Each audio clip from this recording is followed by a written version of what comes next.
Charles Becbédé, bonjour. Bonjour. Vous êtes président fondateur de Gravitation, mais aussi un sérieux entrepreneur. Aujourd'hui, comment relancer l'investissement en France?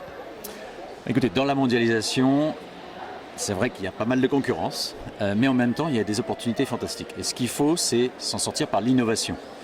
L'innovation technologique ou pas, d'ailleurs. Ça peut être l'innovation de procédés, l'innovation marketing.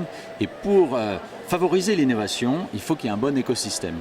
C'est-à-dire qu'il faut qu'il y ait des entrepreneurs qui puissent rencontrer des investisseurs, qui puissent rencontrer des scientifiques, des étudiants et se parler entre eux. Et donc pour ça, il faut des lieux comme ici, d'ailleurs, à Aix-en-Provence, où les gens se rencontrent.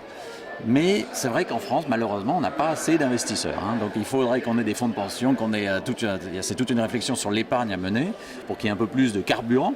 Mais sinon, on a quand même beaucoup d'atouts. On a un réseau de grandes écoles incroyable, des universités, des laboratoires publics qui produisent encore pas mal de prix Nobel. On est dans les 5 premiers au monde. Et donc moi je pense que on a tous les atouts, mais il faut encore travailler un petit peu parce que cet écosystème, il a été récemment évalué par une étude faite par l'INSEAD et l'Université de Cornell, et elle nous place quand même en 20e position, très loin derrière les Suédois, les Suisses, les Coréens, et même on est en 63e position en termes d'efficacité du système. Donc voilà, la réponse c'est, si vous voulez relancer l'investissement en France, l'investissement industriel, la création d'emplois, la solution c'est l'innovation. Et pour qu'il y ait innovation, il faut qu'il y ait un bon terreau où les gens qui ont des bonnes idées se rencontrent.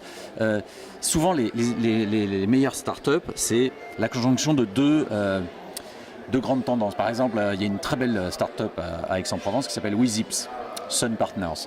Et eux, ils ont inventé, c'était la rencontre entre deux personnes, un spécialiste de la photonique et puis un spécialiste de l'énergie. Et ensemble, ils se sont mis ensemble, ils ont créé cette entreprise qui transforme, qui va faire que nos smartphones vont quasiment être autonomes au niveau de leur consommation énergétique.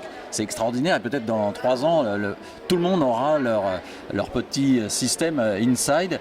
Et voilà une start-up française qui va peut-être valoir des milliards de dollars dans quelques années, qui va surtout créer beaucoup d'emplois, mais vous comprenez que c'est important aussi la valorisation. Donc moi je suis très optimiste, mais il faudrait donner un peu quelques petites réformes quand même pour drainer plus d'épargne vers la prise de risque et pour favoriser ces rencontres, ce terreau pour que les innovations puissent avoir lieu. En parlant de réforme, vous vous intéressez également à la politique, vous êtes vice-président de Fondapol. Aujourd'hui, l'obsolescence programmée, c'est un concept industriel qui n'a pas encore été appliqué à la politique. Pourquoi et finalement comment faire revenir un peu l'innovation dans ce milieu-là? Oui, merci pour cette question. Effectivement, je suis pas vraiment certain que l'obsolescence programmée soit pertinente dans l'innovation technologique à long terme. Il peut y avoir des aspects positifs à court terme, mais ce qui est sûr, c'est qu'en politique, ça serait une très très bonne chose, parce qu'on a besoin de renouvellement. On a besoin que la société civile s'implique.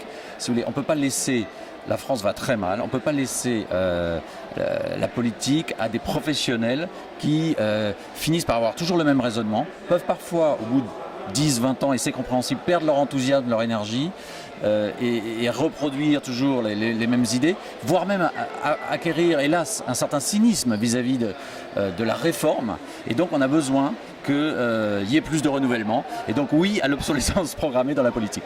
Charles Becbédé, merci beaucoup. Merci.